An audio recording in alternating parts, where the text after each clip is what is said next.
ସମସ୍ତିପୁର ବୋଲି ଗୋଟିଏ ଗାଁ ଥିଲା। ସେ ଗାଁରେ ଜଣେ କାଠୁରିଆ, ତା ସ୍ତ୍ରୀ ଓ ସେମାନଙ୍କର ଏକ 12 ବର୍ଷର ପୁଅ ଦୀପୁ ବି ରହୁଥିଲେ। କାଠୁରିଆ ସେ ଗାଁ ନିକଟରେ ଥିବା ଏକ ଜଙ୍ଗଲ ମଧ୍ୟକୁ ଜାଳେଣୀ କାଠ ସଂଗ୍ରହ କରିବାକୁ ଯାଏ। ତାର ସେହି କାର୍ଯ୍ୟରେ ତାର ସ୍ତ୍ରୀ ମଧ୍ୟ ତାକୁ ସାହାଯ୍ୟ କରୁଥାଏ। ଖୁବ୍ ଛୋଟ ଦିନରୁ ଦୀପୁ ବି ତା ବାପା ମାଙ୍କ ସହିତ ସେ ଜଙ୍ଗଲ ମଧ୍ୟକୁ ଯାଏ। ତେଣୁ ସେ ଜଙ୍ଗଲର ପରିବେଶ ସହିତ ଦୀପୁ ବେଶ ପରିଚିତ ହୋଇଥାଏ। ସେ ଜଙ୍ଗଲରେ ରହୁଥିବା ସମସ୍ତ ବଣୁଆ ଜୀବଜନ୍ତୁ ଦୀପୁର ସାଙ୍ଗ ଭଳି। ଏମିତିକି ସେ ଜଙ୍ଗଲର ସବୁ ପଶୁପକ୍ଷୀ, ବୃକ୍ଷଲତା ଦୀପୁକୁ ବହୁତ ଆଦର କରନ୍ତି। ସେହି ଜଙ୍ଗଲରେ ଦୁଇ ଭୁତୁଣୀ ଗୋଟିଏ ବରଗଛରେ ଘର କରି ରହୁଥାନ୍ତି। ସେମାନେ କିନ୍ତୁ ଏ ଦୀପୁର ପ୍ରଶଂସାକୁ ଆଦୌ ସହିପାରୁ ନଥାନ୍ତି। ତେଣୁ ସେମାନେ ସର୍ବଦା ଦୀପୁକୁ ହଇରାଣ କରିବାକୁ ଚାହୁଁଥାନ୍ତି। ଦିନକର କଥା, କାଠୁରିଆ ଦେହ ହଠାତ୍ ଖରାପ ହେଲା। ତେଣୁ ସେ କାଠୁରିଆ ଆଉ କାଠ ହାଣିବାକୁ ଯାଇପାରିବନି ବୋଲି ତା ସ୍ତ୍ରୀକୁ ସଫା କହିଲା। ତାପରେ କାଠୁରିଆ ଓ ତା ସ୍ତ୍ରୀ ଦୀପୁକୁ କହିଲେ, ବାପାରେ, ତୁ ଯା, ଆଜି ସେ ଜଙ୍ଗଲରୁ ଏକାକୀ କାଠ କାଟି ଆଣିବୁ। ଆମେ ଆଜି ମୋଟେ ଯାଇପାରିବୁ ନାହିଁ। ଦେହ ଭଲ ହୋଇଗଲେ ପଛେ ଆମେ ସମସ୍ତେ ସାଙ୍ଗ ହୋଇକି ଯିବା। ଦୀପୁ ବାପା ମାଙ୍କ ଏପରି କଥା ଶୁଣି କହିଲା, ଜଙ୍ଗଲର ରାସ୍ତାଘାଟ ସବୁ ମୋତେ ଜଣା ଅଛି। ମୋର କିଛି ବି ହେଲେ ଅସୁବିଧା ହେବନି। ତୁମ୍ଭେ ଦୁଇ ଜଣ ସେଥିଲାଗି ଆଦୌ ଚିନ୍ତା କର ନାହିଁ। ମୁଁ କାଠ ହାଣି ଅତି ଶୀଘ୍ର ଫେରି ଆସିବି। ସେଦିନ ଦୀପୁ ଏକୁଟିଆ ସେ ଜଙ୍ଗଲ ମଧ୍ୟକୁ କାଠ ହାଣିବାକୁ ଗଲା। ତାକୁ ଜଙ୍ଗଲରେ ଏକୁଟିଆ ଦେଖି ଦୁଇ ଭୁତୁଣୀ ବହୁତ ଖୁସି ହୋଇଗଲେ। ତାପରେ ସେମାନେ କହିଲେ, ଆଜି ଏ ଟୋକାଟା ଏକୁଟିଆ, ଆଜି ହିଁ ସୁବର୍ଣ୍ଣ ସୁଯୋଗ। ଆଜି ହିଁ ଆମେ ଏ ପିଲାଟିକୁ ଅପହରଣ କରି ନେଇ ଗୁମ୍ଫାରେ ରଖିବା। ଆସନ୍ତା ଅମାବାସ୍ୟା ତିଥିରେ ଏହି ପିଲାଟିକୁ ହତ୍ୟା କରି ଏହାର ରକ୍ତ ପିଇଲେ ଯାଇ ଆମ୍ଭେମାନେ ମୁକ୍ତ ହୋଇଯିବା। ଏହି ଦୁଇ ଭୁତୁଣୀଙ୍କ କଥା ଏକ ଶୁଆ ଶୁଣୁଥାଏ। ଏହି ଶୁଆଟି ବଣରେ ଦୀପୁ ସହିତ କଥା ହୁଏ। ଦୀପୁ ବି ସେ ଶୁଆଟିକୁ ମିଠା ମିଠା ଫଳ ଖାଇବାକୁ ଦେଇଥାଏ। ଦୀପୁର ଭବିଷ୍ୟତ କଥା ଶୁଣି ସେ ଶୁଆଟି ହଠାତ୍ ଚିନ୍ତାରେ ପଡ଼ିଗଲା। ତାପରେ ସେ ଭୁତୁଣୀ ରହୁଥିବା ଗଛରୁ ଫୁରକିନା ଉଡ଼ିଯାଇ ଦୀପୁ ପାଖରେ ପହଞ୍ଚିଲା। ସେ ଶୁଆଟି ଦୀପୁକୁ ଯାଇ ଭୁତୁଣୀଙ୍କ ସବୁ କଥା କହିଲା। ମାତ୍ର ଦୀପୁ ଏସବୁ କଥା ସେ ଶୁଆ ପାଟିରୁ ଶୁଣି କେବଳ ହସିବାକୁ ଲାଗିଲା। ତାପରେ ସେ କହିଲା, ସେ ଭୁତୁଣୀଙ୍କୁ ଆଦୌ ବିଶ୍ୱାସ କର ନାହିଁ। ଏସବୁ ଖାଲି ଅନ୍ଧବିଶ୍ୱାସର କଥା। ଦୀପୁ କାଠ ହାଣିବ ବୋଲି ଗୋଟିଏ ଗଛ ଖୋଜୁଥାଏ। ଏମିତି ଖୋଜୁ ଖୋଜୁ ଶେଷରେ ଦୀପୁ ଯାଇ ସେ ଦୁଇ ଭୁତୁଣୀ ରହିବା ଗଛ ତଳେ ପହଞ୍ଚିଲା। ଦୀପୁ ଯେମିତି ସେ ଗଛକୁ ଚୋଟଟିଏ ପକାଇଛି, ସେହି କ୍ଷଣି ସେ ଦୁଇ ଭୁତୁଣୀ ଦୀପୁକୁ ଘେରିଗଲେ। କହିଲେ, ଆମ୍ଭେମାନେ ଏ ଗଛରେ ରହୁ। ତେଣୁ ଏ ଗଛରେ କେହି କେବେ ବି ହାତ ମାରି ନାହାନ୍ତି। ଆଉ ପୁଣି ତୋର ଏ ଗଛ କାଟିବାକୁ ସାହସ ହେଲା କିପରି? ସବୁ ଶୁଣି ଦୀପୁ କହିଲା, ତୁମ୍ଭେମାନେ ଏଠାରେ ରହୁଥିବା କଥା ଜାଣିଥିଲେ ମୁଁ କେବେ ବି ହେଲେ ଚୋଟଟିଏ ପକାଇ ନଥାନ୍ତି। ଏକଥା ଶୁଣି ସେ ଦୁଇ ଭୁତୁଣୀ କହିଲେ, ତୁ ଘୋର ଅପରାଧ କରିଛୁ। ତତେ ତ ଏହାର ପରିଣାମ ନିଶ୍ଚୟ ଭୋଗିବାକୁ ପଡ଼ିବ। ଏକଥା କହି ସେ ଦୁଇ ଭୁତୁଣୀ ଦୀପୁକୁ ଏକ ଗୁମ୍ଫା ମଧ୍ୟକୁ ଟେକି ନେଇଗଲେ। ଏସବୁ କଥା ତ ସେ ଛୁଆଟି ଦେଖୁଥାଏ। ହଠାତ୍ ତାର ଦୀପୁ ପ୍ରତି ଟିକେ ଦୟା ଆସିଲା। କାରଣ ସେ ଠିକ୍ ଜାଣିଥିଲା ଯେ ଏହି ଦୀପୁ ବିନା ତା ବାପା ମା ମରିଯିବେ। ସନ୍ଧ୍ୟା ଯାଇ ରାତି ହେଲା। ଏଣେ ଦୀପୁର ବାପା ମା ଗଭୀର ଚିନ୍ତାରେ ପଡ଼ିଗଲେ। ସେମାନେ କହିଲେ, ଛୋଟ ପିଲାଟିଏ ଏତେ ବଡ଼ ଜଙ୍ଗଲ ମଧ୍ୟରେ ଆଉ ହଜିଗଲା କି? କୌଣସି ଜୀବଜନ୍ତୁଙ୍କ ହାବୁଡ଼ରେ ପଡ଼ିଗଲା କି? ଏହି ଚିନ୍ତାରେ ପଡ଼ିଗଲେ। ଏହି ସମୟରେ ସେ ଶୁଆ ଆସି ଦୀପୁର ବାପା ମାଆଙ୍କୁ ଦୁଇ ଭୁତୁଣୀଙ୍କ କଥା କହିଲା। ଦୀପୁର ବାପା ମା ସେ ଛୁଆଠାରୁ ସବୁ ଶୁଣି ଖାଲି ହସିବାକୁ ଲାଗିଲେ। କହିଲେ, ଆମେ ଦୀପୁ ବହୁତ ବୁଦ୍ଧିମାନ ଏବଂ ଚତୁର, ସେ ଏହି ଦୁଇ ଭୁତୁଣୀଙ୍କୁ ଉଚିତ ଶିକ୍ଷା ଦେବ। ଏକଥା କହି କାଠୁରିଆ ଓ ତା ସ୍ତ୍ରୀ ଶୋଇପଡ଼ିଲେ। ମାତ୍ର ସେ ଛୁଆଟି ପରିସ୍ଥିତି ବିଷୟରେ ଅବଗତ ଥିବାରୁ ସେ ଖାଲି ପ୍ରମାଦ ଗଣିବାକୁ ଲାଗିଲା। ତେଣୁ ସେ ଭାବିଲା, ଏବେ ଦୀପୁକୁ ଆଉ କେହି ବି ରକ୍ଷା କରିପାରିବେନି। ଅମାବାସ୍ୟା ଆହୁରି 5 ଦିନ ଥାଏ। ପ୍ରଥମ ଭୁତୁଣୀ କହିଲା, ହେଡ଼େ ବକେଟେ ପିଲାଟା, ମୁଁ ଏକୁଟିଆ ଜଗିବି, ତୁ ଏଠାରେ କ'ଣ କରିବୁ?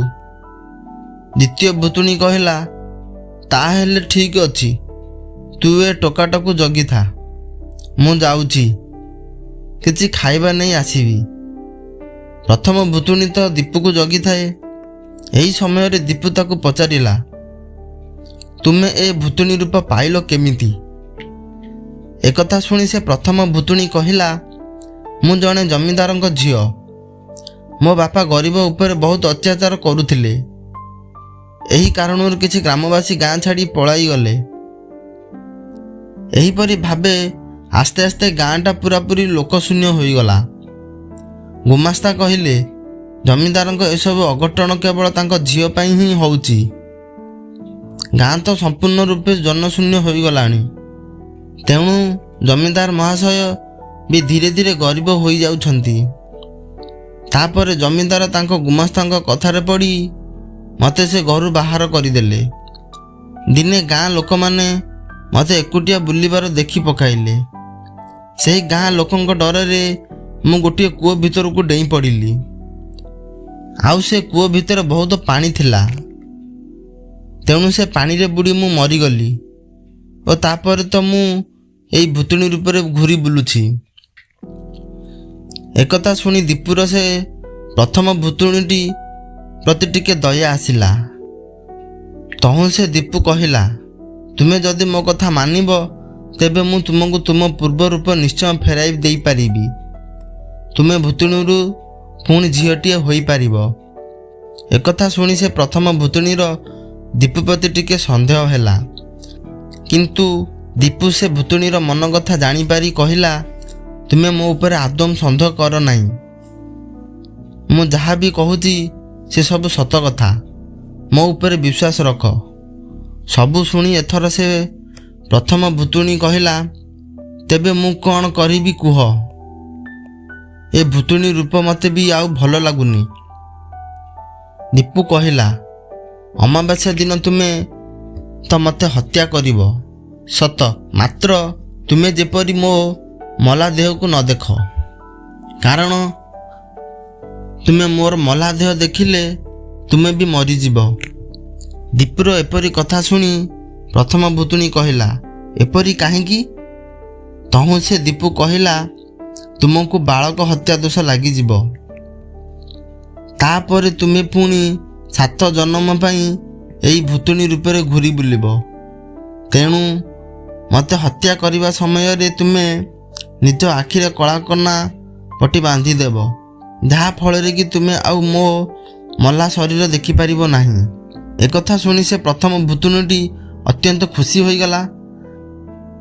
ଭାବିଲା, ଦ୍ୱିତୀୟ ଭୁତୁଣୀ ଏ ପିଲାଟିକୁ ହତ୍ୟା କରିବ ଓ ଦେଖିବ, ଆଉ ମୁଁ ନା ଦେଖିବି ନା ହତ୍ୟା କରିବି। ଅମାବାସ୍ୟା ରାତ୍ରି ଅନ୍ଧାରରେ ତ କିଛି ବି ଦେଖାଯାଉନଥିବ। ବାସ୍, ସବୁ ଦୋଷ କେବଳ ସେ ଦ୍ୱିତୀୟ ଭୁତୁଣୀର ହିଁ ହେବ। ତାପରେ ମୁଁ ଚୁପ୍ କିନା ରକ୍ତ ପିଇଯିବି ଓ ମଣିଷ ରୂପ ପାଇଯିବି। ଏକଥା ଭାବି ପ୍ରଥମ ଭୁତୁଣୀ ମନେ ମନେ ବହୁତ ଖୁସି ହେଲା ଏବଂ ଆସନ୍ତା ଅମାବାସ୍ୟା ରାତ୍ରିକୁ ଅପେକ୍ଷା କଲା। ଏହି ସମୟରେ ଦ୍ୱିତୀୟ ଭୁତୁଣୀ 2-3ଟି ଛୁଆ ହରିଣ ଓ ଠେକ ଧରି ଆସି ପହଞ୍ଚିଲା। ତାପରେ ଭୁତୁଣୀ ଦୁହେଁ ଖାଇ ପିଇ ରାତିସାରା ଖୁବ୍ ମଜା କଲେ। ତାପର ଦିନ ସକାଳ ହେଲା। ଦ୍ୱିତୀୟ ଭୁତୁଣୀ କହିଲା, ଆଜି ମୁଁ ଏ ପିଲାକୁ ଜଗିବି, ତୁ ଯା ଖାଇବା ଆଣିବୁ। ଦ୍ୱିତୀୟ ଭୁତୁଣୀ କଥାରେ ପ୍ରଥମ ଭୁତୁଣୀ ବି ରାଜି ହେଲା। ପ୍ରଥମ ଭୁତୁଣୀ ସେଠାରୁ ଗଲା ପରେ ଦୀପୁ କହିଲା, ଆଚ୍ଛା ତୁମେ ଏ ଭୁତୁଣୀ ରୂପ କିପରି ପାଇଲ? ତହୁଁ ସେ ଦ୍ୱିତୀୟ ଭୂତୁଣୀ କହିଲା, ମୋ ବାପା ରାଜାଙ୍କ ଉଦ୍ୟାନରେ କାମ କରୁଥାନ୍ତି। ସେତେବେଳେ ତ ସେ ରାଜାଙ୍କର ବଗିଚାରେ ଅନେକ ଫୁଲ ଫଳ ଗଛ ଥାଏ। ଦିନକର କଥା, ମାଙ୍କଡ଼ ପଲେ ଆସି ରାଜାଙ୍କ ଉଦ୍ୟାନକୁ ପୁରାପୁରି ନଷ୍ଟ କରିଦେଲେ। ରାଜା ତାଙ୍କ ଉଦ୍ୟାନ ନଷ୍ଟ ହେବାର ଦେଖି ମୋ ବାପାଙ୍କୁ ବନ୍ଦୀ କରି କାରାଗାରରେ ରଖିଲେ। ତାପରେ ମୋତେ ହିଁ ରାଜା ତାଙ୍କ ବଗିଚାରେ ନେଇ ଖଟାଇଲେ। କାମ କଷ୍ଟ ସହି ନପାରି ଶେଷରେ ମୁଁ ଆତ୍ମହତ୍ୟା କଲି ଓ ତା ପରଠାରୁ ମୁଁ ତ ଏ ଭୂତୁଣୀ ରୂପରେ ବୁଲୁଛି। ଏକଥା ଶୁଣି ଦୀପୁ କହିଲା, ତୁମେ ତୁମ ପୂର୍ବ ରୂପ ନିଶ୍ଚୟ ଫେରି ପାଇବ, ମାତ୍ର ଏକଥା ତୁମେ ଆଉ କାହାକୁ ବି କହିବନି। ପ୍ରଥମ ଭୂତୁଣୀ ଭଳି ଦ୍ୱିତୀୟ ଭୂତୁଣୀ ମଧ୍ୟ ଦୀପୁକୁ ଟିକେ ସନ୍ଦେହ କଲା, କିନ୍ତୁ ଦୀପୁ ସେ ଦ୍ୱିତୀୟ ଭୂତୁଣୀକି ବିଶ୍ୱାସ ଦେଲା। ଦ୍ୱିତୀୟ ଭୂତୁଣୀ ଦୀପୁ କହିଥିବା କଥା ଅନୁସାରେ ରାଜି ହେଲା ଓ ଅମାବାସ୍ୟା ରାତ୍ରିକୁ ଅପେକ୍ଷା କଲା। ଅମାବାସ୍ୟା ରାତ୍ରିର ଦ୍ୱିତୀୟ ପ୍ରହର। ଭୂତୁଣୀ ଦୁହେଁ ପୂର୍ବ ରୂପ ଫେରି ପାଇବା ଆଶାରେ ମନେ ମନେ ବହୁତ ଖୁସି ହେଉଥାନ୍ତି। ତେଣୁ ସେ ଦୁହେଁ ନିଜ ନିଜ ଆଖିରେ କଳାକନା ପଟି ବାନ୍ଧିଲେ। ଦୀପୁ ତ ଏସବୁ ଦେଖୁଥାଏ। ତାପରେ ସେ ଭୂତୁଣୀ ଦୁଇଜଣ ଦୁଇଟି ଖଣ୍ଡା ଧରି ଆସି ଦୀପୁ ପାଖରେ ପହଞ୍ଚିଗଲେ। ପ୍ରଥମ ଭୂତୁଣୀ କହିଲା, ତୁ ହତ୍ୟା କର। ଦ୍ୱିତୀୟ ଭୂତୁଣୀ କହିଲା, ନା, ତୁ ହତ୍ୟା କର। ଏହିପରି ଭାବେ ସେ ଦୁଇ ଭୂତୁଣୀଙ୍କ ମଧ୍ୟରେ ହେଲା ଯୁଦ୍ଧ। ତାପରେ ସେ ଦୁଇ ଭୂତୁଣୀ ପରସ୍ପରକୁ ହାଣିବାରେ ଲାଗିଲେ। କିଛି ସମୟ ପରେ ସେ ଦୁଇ ଭୂତୁଣୀ ରକ୍ତ ଜୁଡ଼ୁବୁଡ଼ୁ ହେବାର ଦେଖି ଦୀପୁ ସେହି ଗୁମ୍ଫା ଭିତରୁ ବାହାରକୁ ପଳେଇ ଆସିଲା। ଦୁଇ ଭୂତୁଣୀ ତ ପରସ୍ପର ମଧ୍ୟରେ ଯୁଦ୍ଧ କରି ରକ୍ତାକ୍ତ ହୋଇଗଲେ। ତେଣୁ ଏବେ ଆଉ ଉଠିବାକୁ ସେମାନଙ୍କ ପାଖରେ ଶକ୍ତି ନଥାଏ। ଏହି ସମୟରେ ଦୀପୁ ଏକ ପଥର ନେଇ ସେ ଗୁମ୍ଫା ମୁହଁ ବନ୍ଦ କରିଦେଲା। ତାପରେ ସେ ଦୁଇ ଭୂତୁଣୀ ସେହି ଦିନଠାରୁ ସେହି ଗୁମ୍ଫା ମଧ୍ୟରେ ସେମିତି ବନ୍ଦୀ ହୋଇ ରହିଗଲେ। ଆଉ ସେ ଗୁମ୍ଫା ବାହାର ଗଛ ଡାଳରେ ବସି ଶୁଆ ଏସବୁ କଥା ଦେଖୁଥାଏ। ସେ ଦୀପୁର ବୁଦ୍ଧିକୁ ଖୁବ୍ ତାରିଫ କଲା। ତାପରେ ସେ ଗୁମ୍ଫା ପାଖରୁ ଲମ୍ବିଥିବା ରାସ୍ତାକୁ ଶୁଆ ଦୀପୁକୁ ଦେଖାଉଥାଏ। ପରିଶେଷରେ ଦୀପୁ ଆସି ତା ଘରେ ପହଞ୍ଚିଗଲା। ବୁଦ୍ଧିମାନ ଦୀପୁର ଚତୁରତାକୁ କାଠୁରିଆ ଓ ତା ସ୍ତ୍ରୀ ବହୁତ ପ୍ରଶଂସା କଲେ। ଦର୍ଶକ ବନ୍ଧୁ, କାହାଣୀଟି ଆପଣଙ୍କୁ ନିଶ୍ଚୟ ଭଲ ଲାଗିଥିବ। କମେଣ୍ଟ ବକ୍ସରେ ନିଶ୍ଚୟ ଆପଣ ମତାମତ ଦେବେ ଏବଂ ସେୟାର ମଧ୍ୟ କରିବେ। ଆଉ ଚ୍ୟାନେଲକୁ ସବସ୍କ୍ରାଇବ୍ କରିବାକୁ ଜମାରୁ ବି ଭୁଲିବେନି। ଧନ୍ୟବାଦ। ଜୟ ଜଗନ୍ନାଥ।